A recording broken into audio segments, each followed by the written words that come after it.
ओम नमो भगवते वासुदेवाय। श्रीकृष्ण चैतन्य महाप्रभु नित्यानंद श्री अद्वैत गदाधर शिवासादि गौर भक्तबिंद। हरे कृष्ण कृष्ण कृष्ण हरे हरे, हरे राम राम राम हरे हरे। हे कृष्ण करुणा सिंधु दीनबंधु जगतपते गोपेश गोपिका कांत राधा कांत नमोस्तुते। नमो ब्रह्मण्य देवाय गो ब्रह्मण्य हिताच जगदिताय कृष्णाय गोविंदाय नमो नमः। अज्ञानतिमिरान्धस्य ज्ञानञ्जन शोलकया चक्षुरुन्मीलितं येन तस्मै श्री गुरुवे नमः। गुरु कृपा ही केवलम, गुरु कृपा ही केवलम, गुरु कृपा ही केवलम। जय श्री कृष्ण, राधे राधे। शुधु कृष्ण भक्त गौर भक्त हरि भक्त आमार मा सकल बाबा सकल आपनादेर प्रति प्रत्येकेर चरणे आमार सश्रद्ध प्रणाम। प्रणाम जानाई आमार साधु गुरु वैष्णव मंडलीर चरणे। बोलुन आपनारा केमन आছেন? आशा करी प्राण गोविंद राधारानी कृपाय सकलेई भालो आছেন। आमिও आपनादेर अनेक अनेक आशीर्वाद भालोबासाय खूब भालो आछि। तो आजके आपनादेर सामने जे भिडियो प्रसंग आमी तुले धरार चेष्टा करछि जे अन्याय जे करे और अन्याय जे सह्य करे तादेर गति कि हय। तो आजकेर भागवत तत्व तो आमरा आजके आलोचना करब। सबाइके अनुरोध करब आमरा मन दिये आस्वादन करब। भिडियोटा एकदम स्किप ना करे पुरो भिडियोटा देखते थाकुन। और जदि आमार चैनेलेर भिडियो आपनादेर भालो लागे अवश्यई चैनेले लाइक शेयर कमेंट करे चैनलटी सबस्क्राइब करे पाशे थाकबेन। যারা আগে থেকেই চ্যানেলটি সাবস্ক্রাইব করে আমার ছোট্ট বড় ভিডিওগুলো দেখছেন আপনাদের প্রতি প্রত্যেকের চরণে আমার সশ্রদ্ধ প্রণাম, অন্তরঙ্গ স্থল থেকে অনেক অনেক ভালোবাসা অভিনন্দন। যারা এখনও পর্যন্ত আমার চ্যানেলের ভিডিও দেখে সাবস্ক্রাইব করেননি আপনাদেরকে অনুরোধ করব বন্ধুগণ, যদি চ্যানেলের ভিডিও দেখে ভালো লাগে অবশ্যই চ্যানেলে লাইক শেয়ার কমেন্ট করে চ্যানেলটি সাবস্ক্রাইব করে পাশে থাকবেন। জয় শ্রীকৃষ্ণ, রাধে রাধে। তো এখানে ভাগবত তত্ত্বের যে প্রথম পরিচ্ছেদ সেটি হচ্ছে রাজা পরীক্ষিত কি করে মৃত্যুর দিকে একদিন দুদিন করতে করতে নিজের জীবনকে অতিবাহিত করেছিলেন। কেনই বা করেছিলেন, তিনি কেন বা এমন করে সহ্য করলেন, কি হয়েছিল? তো চলুন। তো বাবা আমরা ভাগবতে শ্রবণ করেছি যে রাজা পরীক্ষিত একদিন কি করেছিলেন, গিয়েছিলেন বনাগমনে মৃগয়াতে।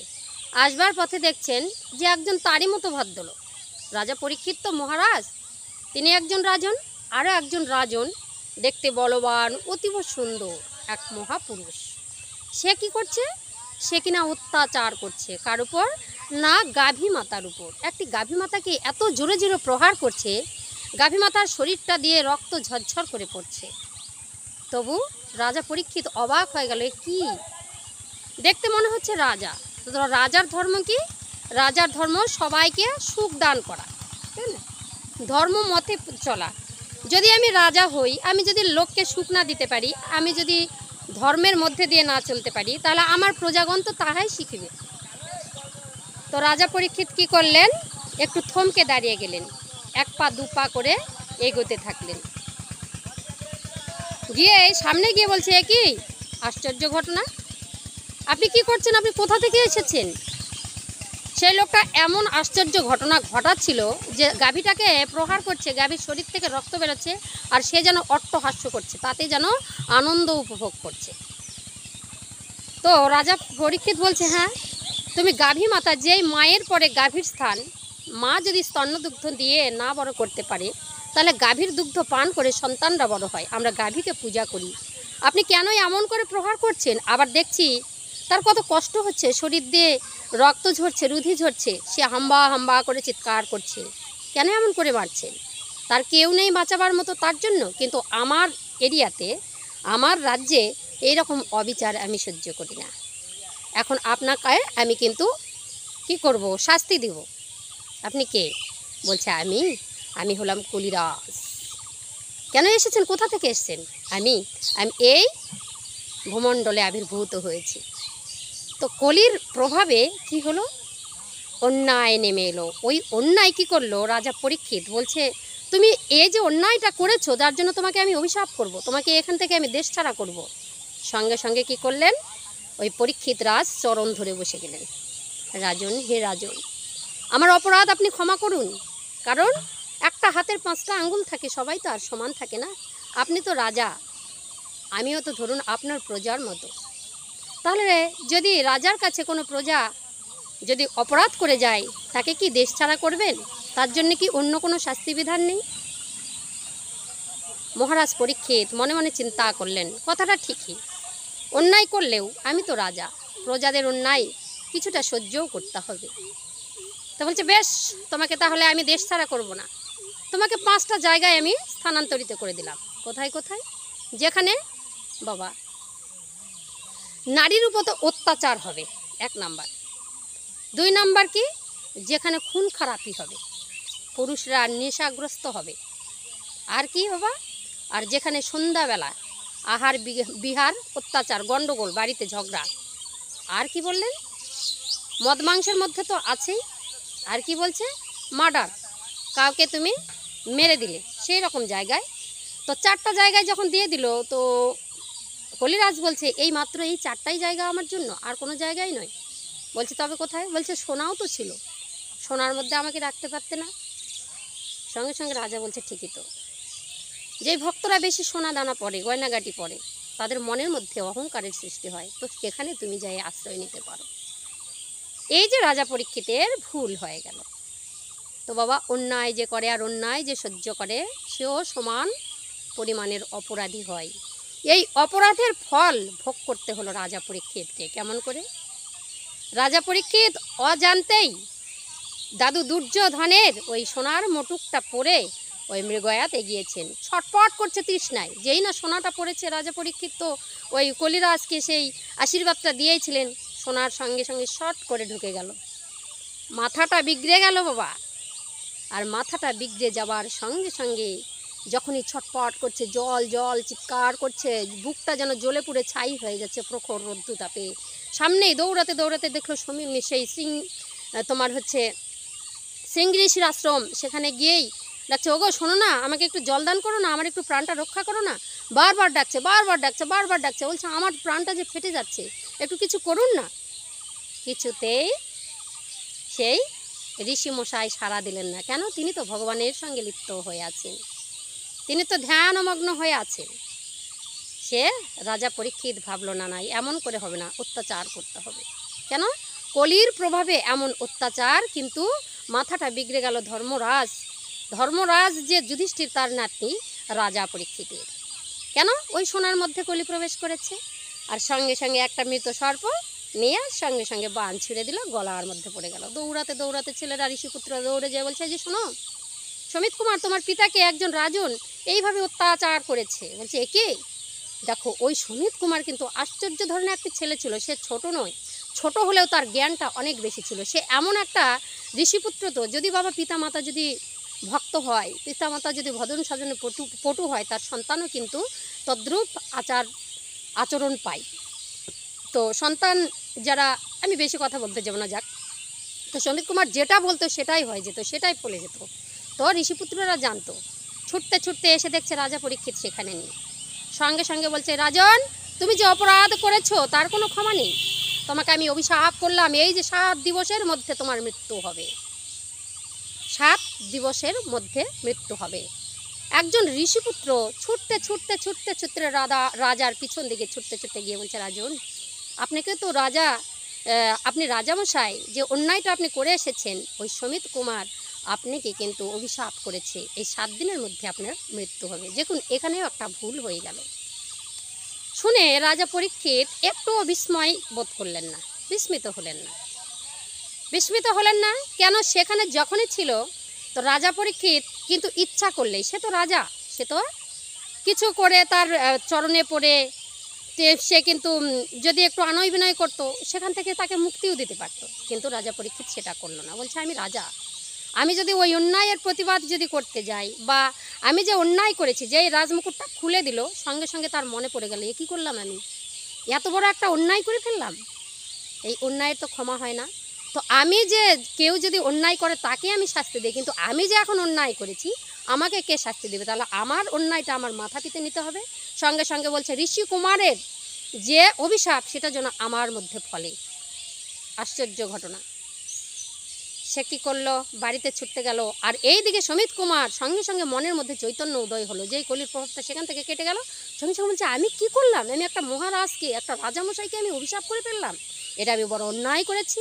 দেখুন দুজনেই কিন্তু অন্যায় করে ফেললেন।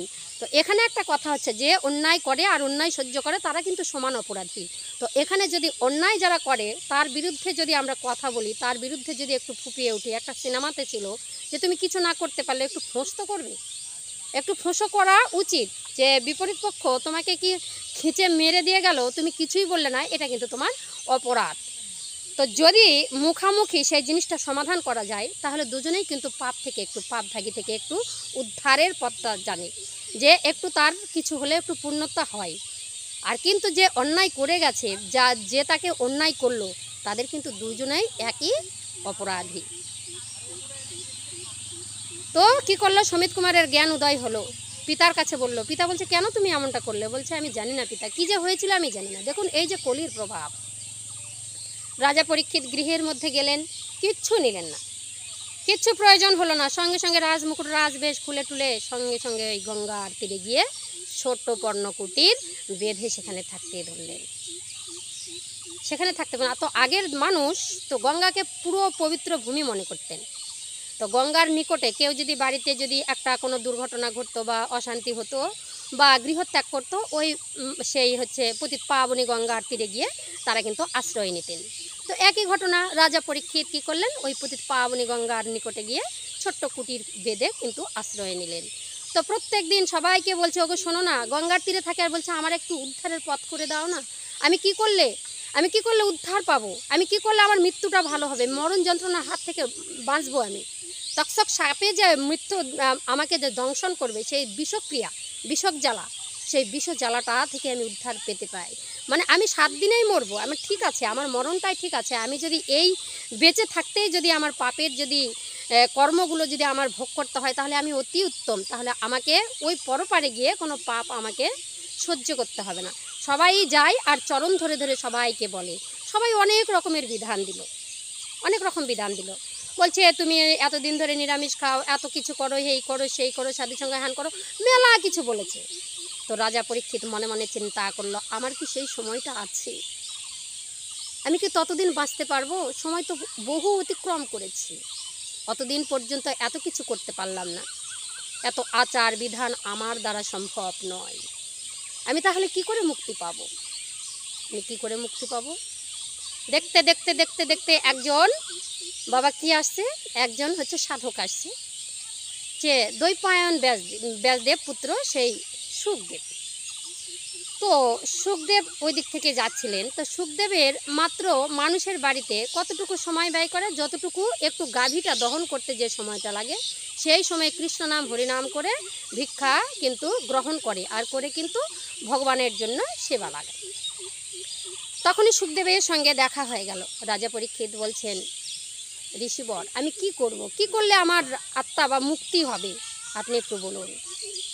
তো ভাগবতের বিধান দিল, এই কলির অনাহত জীবকে, পাপাচারী ব্যক্তিকে, যারা প্রত্যেক দিন এই 7টা দিনের মধ্যে, আমি মরবো 7টা দিনে, আপনি কি 7টা দিনের মধ্যে মরবেন?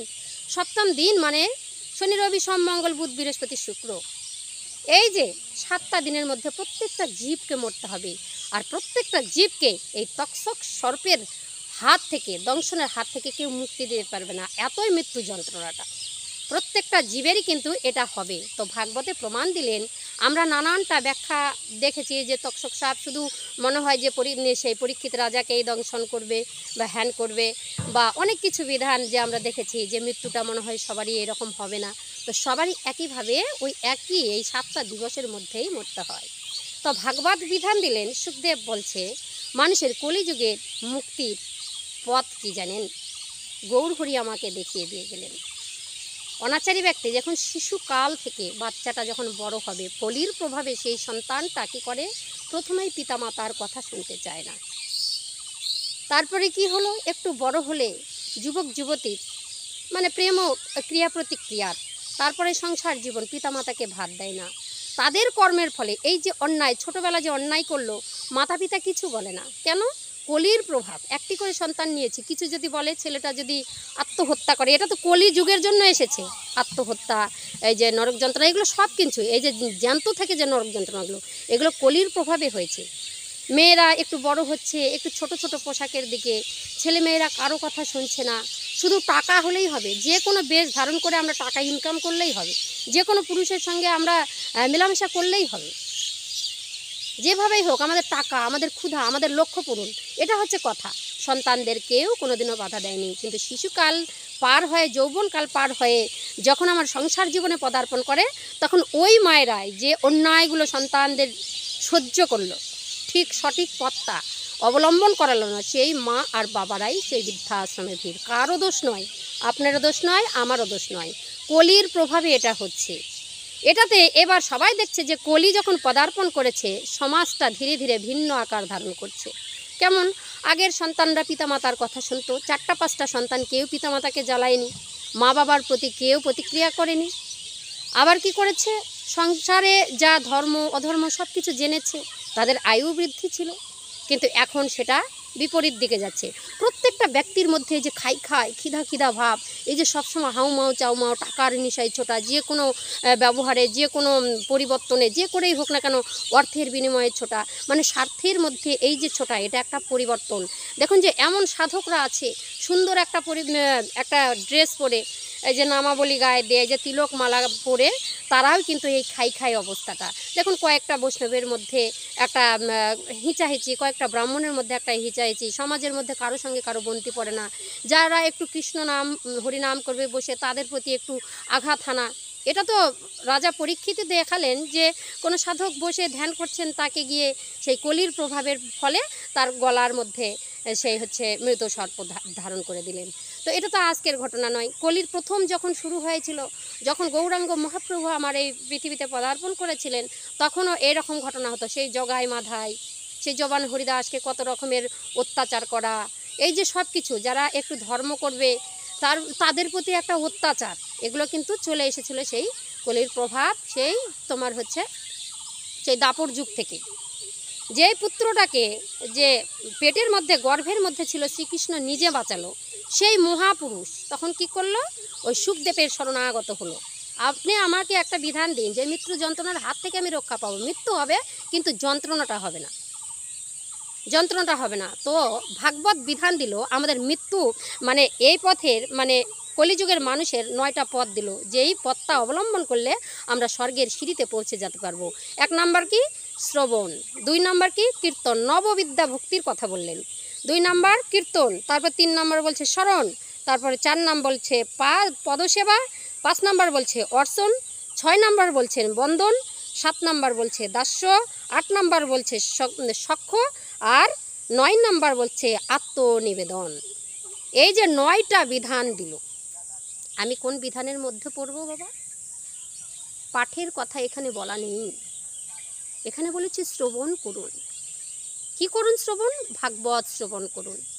যেই ভগবত ধাম পর্যন্ত পৌঁছে দিতে পারে। আর ভগবত ধাম হচ্ছে স্বর্গের সিঁড়ি, সেখানে ক্ষুধা তৃষ্ণা নেই, সেখানে হিংসা নেই, সেখানে জ্বালা নেই, দুঃখ নেই, কিচ্ছু নেই, কারো প্রতি কারো কোনো কিছু নেই। যে যেমনটা কর্ম করেছে সেখানে নিত্য আনন্দ উপভোগ হয় সেখানে। কেন? স্মরণ করে যদি কারো মৃত্যু হয়, রাজা পরীক্ষিত কি করল, শ্রবণ করে যদি কারো মৃত্যু হয়, তো শ্রবণ করতে করতে 5ম দিন পেরিয়ে যাচ্ছে, একটুর পর একটু তার যে শরীরের একটা করে ভাবধারা গতিটা ধীরে ধীরে পাল্টে যাচ্ছে। এবার যে তোমার হচ্ছে দৈপায়ন সুখদেব, তিনি বলছেন যে রাজন, আপনি এই 5 দিন ধরে অনাহারে আছেন, আপনি একটু সেবা করুন, আপনি একটু জল ফল কিছু গ্রহণ করুন। সঙ্গে সঙ্গে রাজা পরীক্ষিত বলছে, মণিবর আমাকে বাধ্য করবেন না, কারণ এই যে তৃষ্ণা, এই যে জগতের যে জাগতিক তৃষ্ণার জন্য আমি ছুটে গিয়েছিলাম। কোথায় ছুটে গিয়েছিলাম? হাহাকার করে ফেটে যাচ্ছিল জল তৃষ্ণায়, বুকটা ফেটে যাচ্ছে, কোথায় গেলে জল পাবো। সেই সমিত কুমার শৃঙ্গী ঋষির আশ্রমে গেলাম, আমার মতিভ্রম হলো, ওই জল তৃষ্ণার জন্য আমি সাধককে চিনলাম না, আমি মহাপুরুষকে চিনলাম না, আমি জ্ঞানী পুরুষকে চিনলাম না, এই তৃষ্ণার জন্য আমি কাউকে চিনলাম না, এতই আমার তৃষ্ণা। কাউকে আমি ভেদাভেদ না রেখে তার গলার মধ্যে মৃত সর্প দান করলাম, যার জন্যই আমার আজকে এই দশা, আমাকে অভিশাপ প্রাপ্ত হতে হলো। তাই আমার আর কোনো তৃষ্ণা নাই, আমি যে অমৃত সুধা রস পান করছি, এটাতেই আমার তৃষ্ণা নিবারণ হয়েছে, আমার কোনো কিছুর প্রয়োজন নেই। এত সুন্দর কথোপকথন হচ্ছেন পাঠক আর সেই ভক্তের সঙ্গে। আর দূর দূরান্ত থেকে যত রাজা, রথী, মহারথী সবাই ভিড় জমে যাচ্ছে এই 7টা দিনের মধ্যে। সবাই অবাক লেগে তাকে গেল সেই হচ্ছে তোমার গঙ্গার তীরে, পতিত পাবনী গঙ্গার তীরে পরীক্ষিত রাজ বসে বসে নিজে মাটির মধ্যে বসে, কোনো আসন নেই, কোনো চেয়ার নেই বাবা। আমরা তো চেয়ার ছাড়া বসতে চাই না ভাগবত গীতাতে, আমরা তো জুতো ছাড়া বসতে চাই না। তো রাজা পরীক্ষিত শূন্যের মধ্যে বসে এক মনে এক ধ্যানে শুধু ভাগবত আস্বাদন করছেন। সমস্ত দিক থেকে রাজারা আসছে, তাদের সঙ্গে সঙ্গে তাদের মনি ঋষিরা ধরে ধরে সেই সাধনা করার জন্য যারা যারা ছিল সবাই মিলে ভিড় জমেছে চারিদিক, যেন লোকে লোকারণ্য। সবাই বলছে কি রাজা পরীক্ষিত মৃত্যুবরণ করবে, তার এটা জন্ম উৎসব নয় না, তার এটা বিবাহ উৎসবও নয়, এখানে কেন এত ভিড়? এখানে তো এত ভিড়ের কারণ নয়। আরে বাবা, মনে হয় যে একটা যজ্ঞ শুরু করেছে। কি যজ্ঞ? মৃত্যু যজ্ঞ। সেই যজ্ঞতে সবাই আসছে। আরে মৃত্যুর পরেও তো সবাই শ্রাদ্ধ হয়, তখন তো খেতে পারবে, এখনই এত লোক কেন? হাসতে হাসতে অস্থির হয়ে যাচ্ছে কেউ কেউ। কেন এসেছে এত লোক? তারা দেখছে মহাপুরুষের মৃত্যুটা কেমনভাবে হয়। ধীরে ধীরে বসে থাকতেই তার প্রাণটা যখন কখনো যে চলে গেছে কেউ বুঝতে পারল না। তার মৃত্যু জ্বালাটা, এই সর্পের যে বিষানলের যে মৃত্যু, সেই বিষানলটা তাকে সহ্য করতে হলো না। তাহলে আমি কোন দিকে যাব বাবা? আমি তো পাঠ করছি, আপনারা আশা করি আপনাদের চরণ ধুলি মস্তকে আমার দেবেন। যে যেখান থেকে শ্রবণ করছেন আমাকে একটু চরণ ধুলি দেবেন, আমারও যেন একটা গতি হয়। আপনারা শ্রবণ করছেন, মন প্রাণ দিয়ে আস্বাদন করছেন, আপনারা তো উদ্ধার হবেন, কিন্তু আমার জীবনটা কোথায় যাবে বাবা? দিন গেল মিছে কাজে, রাত্রি গেল নিদ্রে, না ভজন রাধা কৃষ্ণ চরণ অরবিন্দে। কৃষ্ণ ভজিবার তরে সংসারে আইনু, মিছে মায়ায় বদ্ধ হয়ে বৃক্ষ সম হইল। বাবা রে, বৃক্ষের মতো দাঁড়িয়ে থাকলে হবে না। মানুষের যখন হয়েছি, মানুষের যখন জীব আছে বাবা, চক্ষু আছে, হস্তপদ সবই কিছু আছে। আরও কি বললো বাবা? কীর্তন, মীরাবাই কীর্তন করে নেচে নেচে গোবিন্দের কীর্তন করেছিল, যার জন্য মীরাবাইকে কত সাজা দিয়েছেন বাবা। কালকুট বিষ পান করালো জ্যান্ত দেহতে, কালকুট বিষ সুধা অমৃত হয়ে গেল। মীরাবাই এমন করে গোবিন্দ লাভ করেছিলেন। তো শ্রবণ করে পরীক্ষিত রাজ উদ্ধার হয়ে গেলেন, মীরাবাই কীর্তন করে গোবিন্দ লাভ করলেন বাবা রে। আর স্মরণ করলেন দ্রৌপদী স্মরণ করেছিল প্রাণ গোবিন্দকে। যখন ভরা সভাতে দ্রৌপদীর বস্ত্রগুলো টেনে টেনে উঠানো হচ্ছিল, সবাইকে বলছে দাদাশ্রী আমাকে একটু রক্ষা করুন, নারীর তো লজ্জায় ভূষণ, আমার লজ্জা নিবারণ হচ্ছে, এখানে আমার চিলতা নিচ্ছে, সবাই একটু। কেউ বলছে আমাদের কিচ্ছু করার নেই, কিচ্ছু করার নেই আমাদের। তাকে স্মরণ করতে হলো। তখন দ্রৌপদী স্মরণ করলো, দ্বারকাধিপতি তুমি এখান থেকে এসে আমাকে উদ্ধার করো। প্রাণ গোবিন্দ আসতে একটু দেরি হলো, বলছে কৃষ্ণ তুমি এখন এলে, সখা তুমি এখন এলে, এত দেরি কেন? বলছে দ্রৌপদী তোমার ডাকার মতো তুমি ডাকতে পারোনি, তুমি দ্বারকাধিপতি বললে, কিন্তু এখনই যদি বলতে আমি বিপদে পড়েছি, হে কেশব তুমি আমাকে উদ্ধার করো, আমি তো তোমার সভার মাঝে আছি, আমি তো তোমার হৃদয় মন্দিরে আছি, তুমি ডাকার মতো ডাকতে পারোনি। তাহলে স্মরণ করলে বাবা, স্মরণের মতো স্মরণ করতে হবে। ঠিকঠাক করে যদি স্মরণ করতে পারি, স্বর্গের দ্বারটা আমাদের জন্য খোলা হবে। বস্ত্র অবতার রূপে প্রভু আমার বস্ত্র দান করে করে শূদ্রপদীর লজ্জাটা নিবারণ করে দিল। তেমন করে কি আমরা ঢাকতে পারছি? এখন কিসের কাপড় টেনে নেবে দুর্যোধন, দুঃশাসন, তার কোনো প্রয়োজন হয় না। নারীরা এমনি লজ্জা দেখাচ্ছে বাবা, এটা কলির প্রভাব। নারীরা এমনি লজ্জা, তাদের লজ্জা সজ্জা নাই, যত্রতত্র গমন করছে, কোনো ব্যাপার নেই। নিজের ধ্বংসটা নিজেরাই করছি, স্বর্গের দ্বার আর কোথায় আছে শোনা। তারপরে কি হলো? 4 নাম্বার হচ্ছে পদসেবা। পদসেবা করলেন কে বাবা? নিজে ভগবান হয়ে সুদামার পদসেবা করেছিলেন, তাই না? আর কে করেছিল? কর্মবাই জগন্নাথপুরতে প্রত্যেক দিন প্রভুকে আমার ভোগ লাগাতেন, বাসি কাপড় ছাড়তেন না। বৈষ্ণবরা বললো বাসি কাপড় ছাড়ো না, এইভাবে তুমি মন্দিরে আসবে না। পরের দিন স্নান করতে বাসি কাপড় ছাড়তে দেরি হয়ে যায়, জগন্নাথ নিজে দাঁড়িয়েছে, তোমার এখনও রান্না হয়নি, আমার যে বড় ক্ষুধা পেয়েছে, আমাকে খেতে দেবে না? বলছে দেখো বৈষ্ণবরা বলছে স্নান করতে হবে, এই যে স্নান ধ্যান করতে গিয়ে তোমার সেবার দেরি হলো। বলছে দরকার নেই, যেভাবে দিচ্ছিলে সেভাবেই দাও, আমি সেইভাবে প্রতুষ্ট হবে। এই যে নিঃস্বার্থ পদসেবা, নিঃস্বার্থ সেবা, এতে ভগবান লাভ করা যায় বাবা। সবরীর মাতাও দিয়েছিল প্রভু রামচন্দ্রকে সেবা। তারপরে কি হলো? অর্চন। অর্চন কে করলো? সুদামা অর্চন করেছিল। বন্দন কে করছিল বাবা? ধ্রুব। ধ্রুব অতটুকু একটা ছেলে বন্দন করেছিল প্রভুকে। বন্দন করে ওং নমো ভাগবতে বাসুদেবায়, ওম নমো ভাগবতে বাসুদেবায় করতে করতে ভগবান কি করলেন? সে নিজে নারদমণিকে পাঠালেন। গুরু শিষ্যের মিলন। আমরা গুরু দীক্ষা নিতে গেলে গুরুকে বলে কি কি দেবো? চাল দাও, বস্ত্র দাও, হেন দাও, সেনা দাও। কিন্তু নারদকে কিছু দিতে পারলো না ধ্রুব।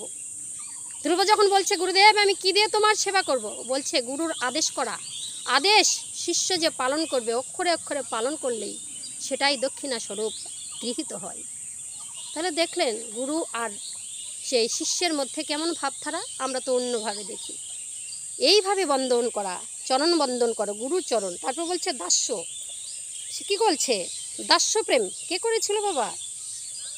হনুমান প্রভু রামচন্দ্রের সামনে সবসময় বসে থাকতেন শুধু আদেশের অপেক্ষায়।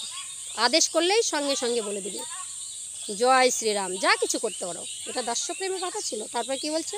সখ্য প্রেম। সখ্য প্রেমটা কে করেছিল বাবা?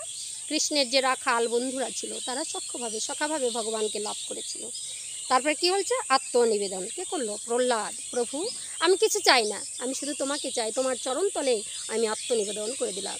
নিজের পিসি হোলিকা নিজে কি করলো? প্রহ্লাদের এই সেবা, ভগবানের জন্য যে আত্মনিবেদন, যে কোনো সময়ে সে রাজি থাকতো, যা কিছু করবে আমাকে, হাজার হাতির বলের নিচে ঢুকিয়ে দেবে, না সাপ দিয়ে মৃত্যু করাবে। অগ্নি জ্বলে গেল, হোলিকা কোলে করে নিয়ে গেল। আগুন জ্বলছে, আগুনের মধ্যে প্রবেশ করলো, হোলিকা দহন হয়ে গেল, কিন্তু প্রহ্লাদ মরল না বাবা, ভগবান লাভ করলো। পিতাকে বলছে, পিতা বলছে তোর ভগবান কোথায় থাকে? এত অত্যাচার করছে, তুই মরিস না, এই পোলটার মধ্যে থাকবে তো, এই স্তম্ভের মধ্যে। বলছে হ্যাঁ এখানেই আছে। বলছে তাহলে ডাকো। যেই না ডাকলো ভগবান চলে এলো, ভগবান দর্শন দিলেন। আর ওই যে দেখা মাত্র হিরণ্যকশিপু সে লেগে গেল যুদ্ধ, তুমুল যুদ্ধ বাবা।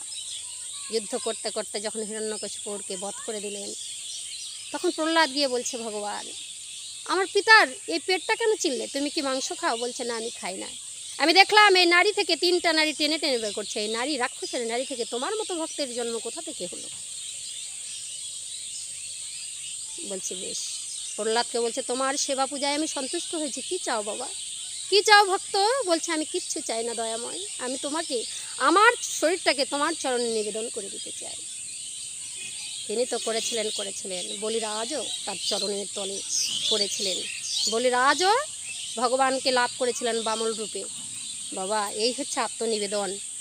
তো আমাদের কলিযুগের উদ্ধার হওয়ার জন্য, এত কিছু অনাচার, এত কিছু দুঃখ জ্বালার হাত থেকে রক্ষা পাওয়ার জন্য এই নববিদ্যা ভক্তিকে যদি অবলম্বন কেউ করে, তাহলে সে নিতাই গৌর সীতানাথ প্রেমানন্দ হরিবোল হরিবোল বলতে বলতে সে ভগবত ধাম প্রাপ্তি হয়। জয় শ্রীকৃষ্ণ, রাধে রাধে। সবাই সুস্থ থাকবেন, ভালো থাকবেন। আজকের ভিডিওটা আমি এখানেই রাখছি। জয় নিতাই।